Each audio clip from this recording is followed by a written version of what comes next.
Access lets you work with data from many sources. If you're working with existing data that's being shared and updated by several people, you might want to link to it instead of copying it into your database. With a link, you can directly connect to the shared data source. This way, you know you're always working with the latest version of the data. For example, your team might use a SharePoint list like this one to track inventory. To link to this list, in Access, on the External Data tab, select More, and then select SharePoint List. Select your team's SharePoint site, make sure the linking option is selected, and then click Next. Select the list you want to link to, and click OK. The linked SharePoint list appears in the navigation pane.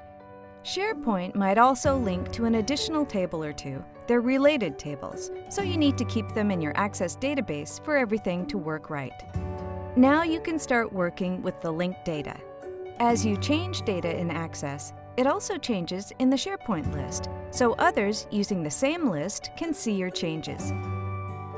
That's just one option you have for linking data into Access.